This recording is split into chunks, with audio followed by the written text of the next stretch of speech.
اگر بھٹو صاحب کو آپ یاد کریں تو انہوں نے ہماری معیشت کو تباہ کیا نیشنلائزیشن کر کے، ہماری جو انتظامیہ ہے اس کو تباہ کیا، اور اس کے بعد جو ان کے بعد آنے والے ہیں انہوں نے اسے درست کرنے، انہوں نے کہا مفت کے نوکر مل رہے ہیں تو ہمیں کیا ضرورت ہے ٹھیک کرنے کی.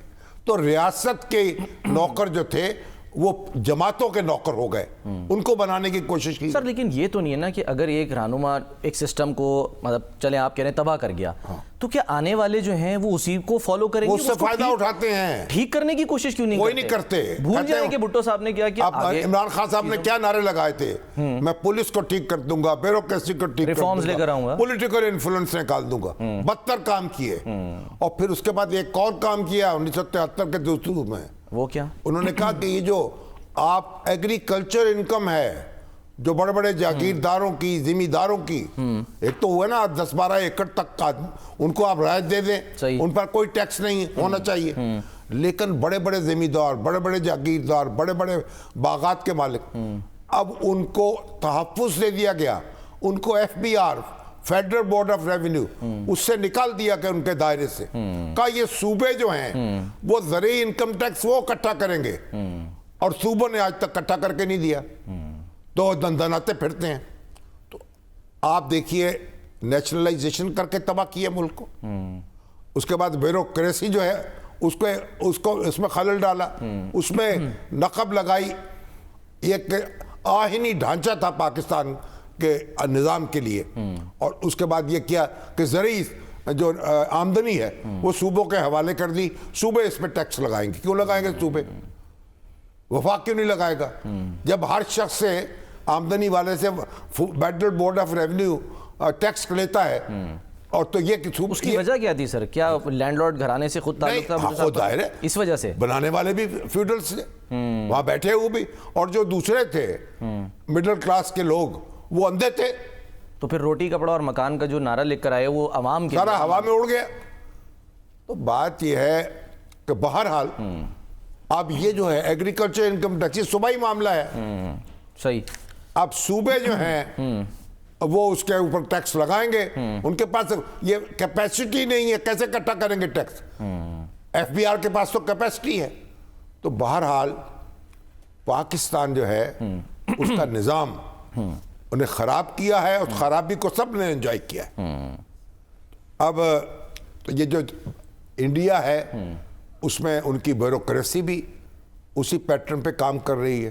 سیاستدان جو ہیں وہ بھی بیلٹ باکس کا احترام کرتے ہیں، اور جو جیتے ہیں ان کو ہارنے والے مبارکباد دیتے ہیں. سر میں بھی دیکھ رہا تھا محبوبہ مفتی صاحبہ انہوں نے ٹویٹر پہ مبارکباد دی ہے جن کو مطلب جو جیتا ہے خود ہار گئی ہیں، خود ہار گئیں. عمر عبداللہ ہار گئے ہیں. ایگزیکٹلی.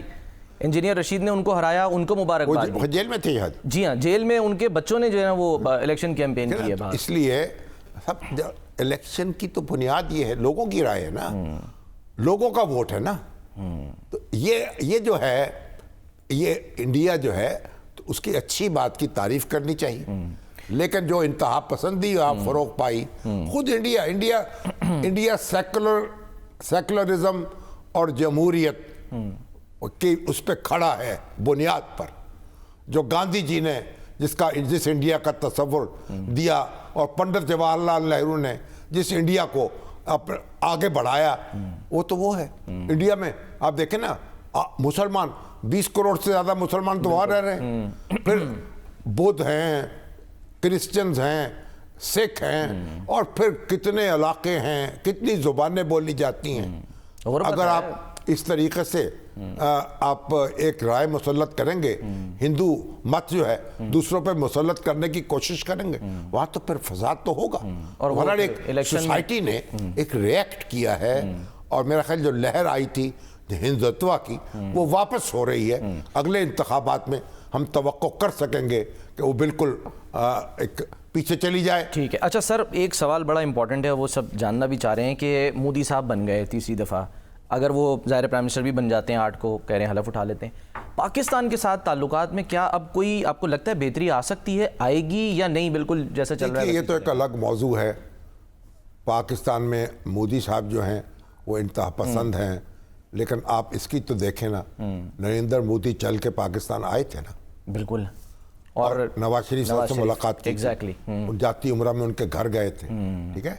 اور یہ بھی اس کا مطلب ہے ایک خواہش, تو وہ بھی سمجھتے تو وہ بھی ہے نا کہ پاکستان سے دوستانہ تعلقات جو ہیں وہ ان کی بھی ضرورت ہے, اور خطے کی بھی, سر خطے کی بھی ضرورت ہے. لیکن بہرحال اب معاملہ نہیں چلا, واجپئی بھی ناکام ہوئے, واجپئی آئے دوستی کی بس لے کر, اور پھر یہاں کارگل ہو گیا, اور نریندر مودی کے خلاف نعرے لگائے ہم نے.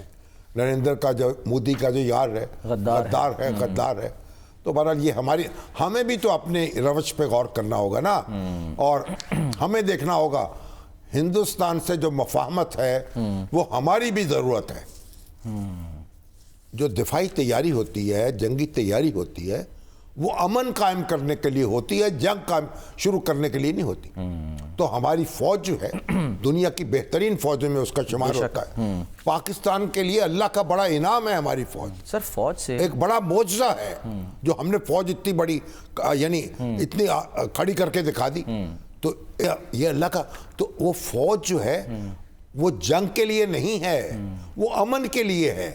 جب آپ کو طاقت نظر آتی ہے طاقت کے مقابلے میں, پھر جنگ نہیں ہوتی.